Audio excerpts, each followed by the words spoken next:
مهمان من شاهزاده است که نمیخواهد جزء زنان فرمانبردار پشت دیوار حرم و مطیع شوهر باشد. او که 115مین و آخرین فرزند ملک سعود پادشاه پیشین عربستان سعودی است، به بسیاری از قوانین کشورش پشت کرد و میگوید برای ایجاد تغییراتی بنیادی به خصوص در جهت احقاق حقوق زنان کشورش تلاش میکند. اصلاحاتی که او از خانه خود شروع کرده. میگوید در تلاش است تا با استفاده از روح قرآن و قوانین مدنی جوامع غربی راهی نو برای زندگی مردم کشورش پیدا کند. موانع سر راهش کدامند و چقدر به موفقیت خود امیدوار است؟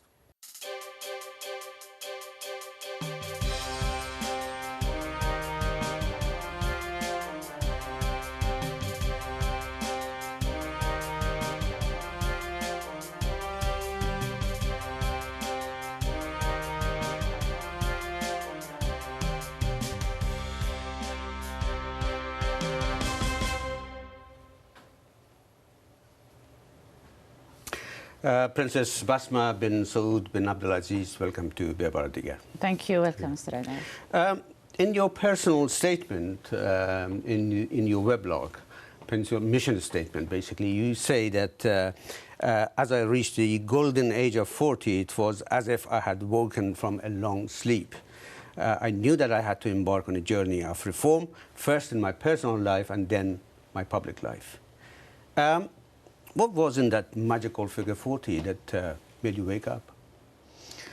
At that age, actually, it was just a coincidence. I had my divorce, and I started just looking back at my 40 years of my life that went by, and what sort of experiences I went through. And I wasn't very satisfied about my present life, or where I was living, or the way I was seeing things in my society.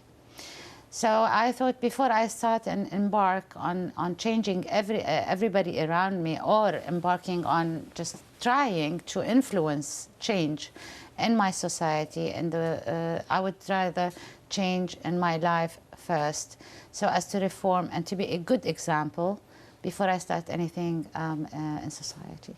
So when you say that you first embarked on changing or reforming your own personal life, what exactly you did? I got divorced. Is that it? First, and then I started actually rebuilding the ethics in my home, and what was important, what was obvious, what was good, what was bad, what should be done, what shouldn't be done, what are the emphasis in my life and in my children's life. There were priorities for me that were actually ignored before I had the divorce. So I started on putting priorities in my personal life and ethical solutions to the way I was living before, and reform and the halal and the haram that everybody knows around, how to go on such a journey. I mean, the fact that you actually divorced, that was a big thing, isn't it? I mean, it's not customary in Saudi Arabia, especially in the royal family, to divorce a husband. Definitely. So how difficult was it for you? Oh, very difficult. It was very difficult. It was a journey of awakening, a journey of jihad. It was a journey that took me a lot of patience, courage, and determination. And that's why I said a reform, because it was a kind of a beginning, a journey of a reform within my life. I did not hesitate, and I just went through that journey with all its force, and I took all what it had to, anybody had to take to do that in any Islamic society, really, rather than Saudi society. Any woman who would embark on a divorce trip should be able to know what is ahead of her as a woman in the Arab world. And you say that you were awakened at the age of 40 and as if you from a long sleep. What were you awakened to? What did you see in a society? I saw a world which, and a society which is taking religion as an excuse for abuse. And I saw a whole world of Islamic world that's taking advantage of women and putting them as sacrifices on like the sacrifice that Abraham, peace upon him, did on that mountain. So we were sacrificed for the family's sake and the children's sake in the name of Islam, while Islam has nothing to do with women's being sacrificed. It's the other way around. It gave women the rights, it gave women the equality, it gave women all what they need as a constitution towards a brighter future, a crossroad from darkness to bright, sunny world.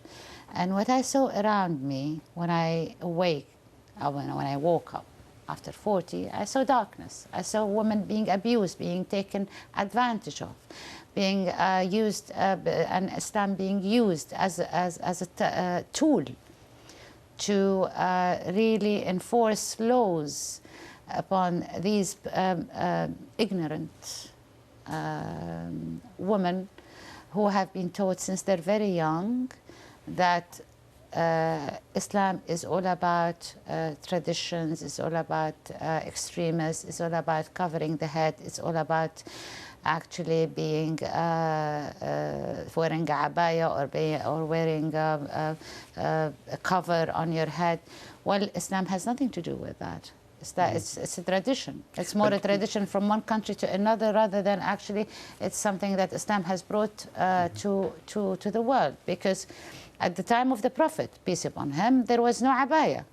It was a completely different issue. So where did it come from? And I started my search. Where did the abaya come from? Where did the veil come from? When did they decide, the religious men, to put that into our book as to say this is the right Islam and this is the wrong Islam?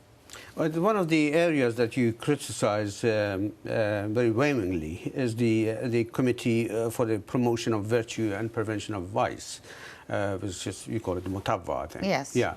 Mutawwa al-Hay'a. Yeah. Al-Hay'a. And you see this religious police, this Mutawwa, as a destructive in your society. In what way do you think they are destructive? They are actually, as I said, I mean, they're just an implementation or a mirror of the society that is abusing women, because we are taught in our schools Islam and Hadith and Fiqh and Sunnah. We are taught in our house how to pray and how to fast and how to do the pilgrimage. We are taught everything about Islam. So why do we have to have on the street people telling us about Islam and what we should be doing if we are living and breathing and eating our religion day and night? We are brought up to be Muslim, so we do not need actually somebody to come and tell us what to do on the street if we are true Muslims. And if we are being brought up in a true Muslim house, you do not need a religious police to come and tell you what to do. But this religious police was created by your father. No, it's a very wrong, actually, information. First, I would like to clarify that. I thought the same, that the religious police were created by my father. And then when I did the research, it was created by my grandfather. And it was Ali Sheikh also who took the committee from that time. And at that time, the committee was created by my grandfather and then taken by my father and put inherited, basically. And put it into a frame as to go down and monitor the souk, which is now called the malls. Market. The markets, not to actually control the women over there, or to go behind the men or chase people around the street. It was really to monitor the merchants, how they dealt, and if they dealt properly and honestly or not. And to convey that message to the ministry, and there was no ministries at that time, to convey it to the person who is actually involved in the Ministry of Treasury. So it was a completely different issue at the time of my grandfather and my father. Later on, when the Muslim Brotherhood came into Saudi Arabia at the time of Abdel Nasser, it changed its property, and it changed its face into following and detecting people's behavior on the street. And that was not actually what it was created for. Who do you hold responsible for all this suppression of women's rights, of the human rights, of all the things that you describe in your weblog and your writings and everything, which you're totally opposed to? Who do you blame for it? Well, there is no blame. Exactly. If there was blame, you would have read it on my blog. I blame nobody. It is actually different forces that have used Islam as an agenda to control societies. Who is responsible about the crisis we are in the Arab world as a whole? So really, there's nobody here as a person that I can pinpoint to.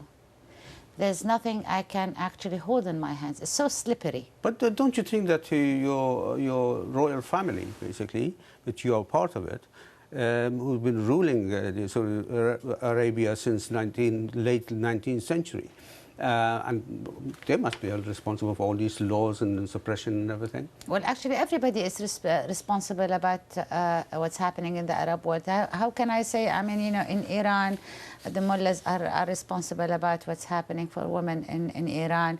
I would say in Syria... the Iranian women are holding them responsible for many... Definitely, each one is responsible. Laws that is passed in suppressing women? That's what I mean. It's something that we see in all the Arab world. That's what I'm getting to.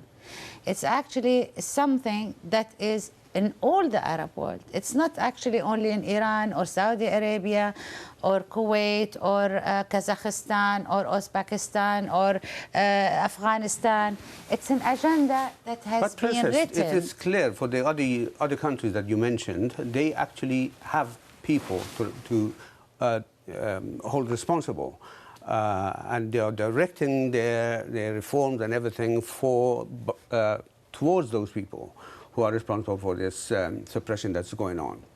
Whereas let's say that it's more than 10 years that Saudi Arabia is a signatory to the UN Convention for eliminating all sorts of discrimination against women.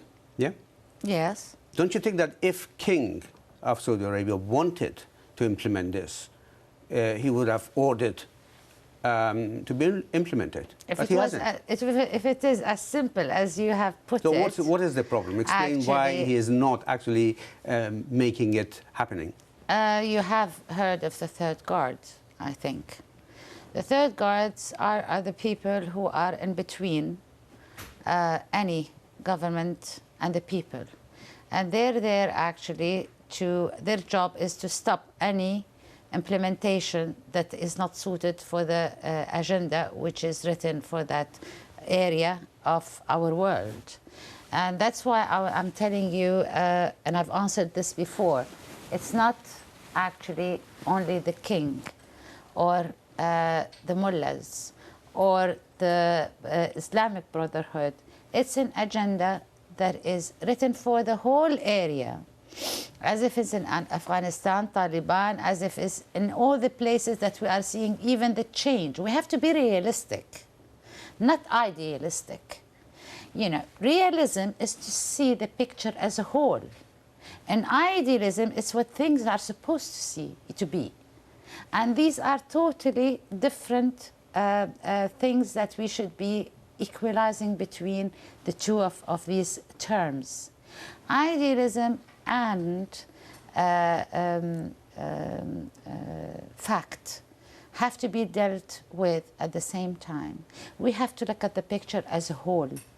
And we have to be real about condemning who, we're condemning who, and we're condemning which agenda and which people and which figures who are behind this kind of concept that is actually we're giving to the world. But don't you think that there is There's always buts. There is some sort of agreement, some sort of a coalition, if you like, between the mullahs in Saudi Arabia and the royal family, isn't it? Oh, and, yeah, okay. So if they are kind of united, that the both of them, if there is a law, like, for example, this, what I said, the UN Convention on Eliminating Discrimination Against Women.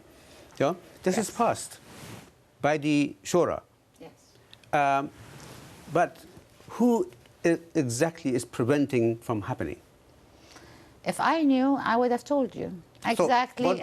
So what I'm getting at is if the mullahs and the kings are kind of in coalition, so these two are the main source of making things happen or not happen. And I just said, before that there is always that third guard in Iran, in Saudi, in Afghanistan, in Egypt, which their job is to actually stop whatever good change has to happen in that region. So who are they? If I knew, I would tell you. They are transparent people who are actually like ghosts who play their turn from behind the stages. It's like producers. You see the play, but you don't see the producer behind, or you don't see the guy behind the camera. And these are the people who I am actually talking about. If they were visible, if they were attainable, and if they were apparent, we would have done the change a long time ago. But they are actually... do you think that the king himself is a reformist? Oh, definitely, definitely. The king is one of the best reformers. They have been on the scene of the Saudi scene recently, and I have said several times during my interviews what King Abdullah have done in the past. That was 5 years ago, and the 5 years have not been done in the past 50 years. He actually, brought women to stage, into cameras, in front of, the whole world when he's traveling all around the world. He gave Oscars to so many women back at home, doctors, and scientists, women. He passed the law of the Shura law to Baladiya law, that they can actually go to the Shura. There is a lot of things that he has put in as a reformist as much as he could into a society which is really refusing that kind of a change because it has been behind closed doors for so many years. So basically what you're saying, Princess, is that the king is a reformist. He wants to reform. The Shura, whose members been picked by the king himself, is also, they want some, or most of them perhaps, want some sort of a reform in the society, but some unseen, hidden forces behind the scene is preventing it. Like all other countries. Like all other countries. I'm not saying I'm not talking actually German. I'm talking English, and I think you know what I mean, but it's behind the scenes when I say that, because we see this in every single country right now in the Middle East. And let's not fool ourselves, and let's see the picture as a whole. Now, everywhere we go and we see the change and the Arab Spring and revolutions, what comes behind it is the Islamic Brotherhood. And Islamic Brotherhood comes with an agenda of actually setting women back from what they have achieved during all these years through a religious language, which actually put them back where in their places, as they have called it, actually several of them, and that has nothing to do with Islam itself. So whatever actually is happening right now has happened a long time in Saudi Arabia. But now actually we're moving forward. And if anything happens, God forbid, in anywhere in our area, we will set back women more of 100 years rather than actually take them forward, as if it's happening in Egypt and in Tunisia. You have seen what happened in Tunisia this morning. They have burned shops in the name of Allah.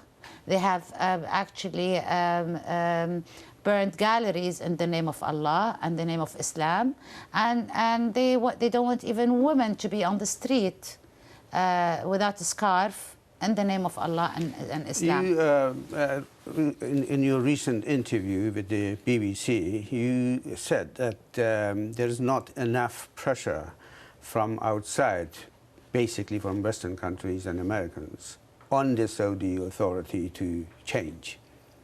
Not pressure, persistence. Persistence is completely What different. exactly do you want them to do? Well, I don't want anybody to do anything, but I want somebody actually, when he asks for something, to have a continuity. If I'm asking for, like what they have asked at the end from the Olympic team and officials in Saudi Arabia to produce women out of nowhere.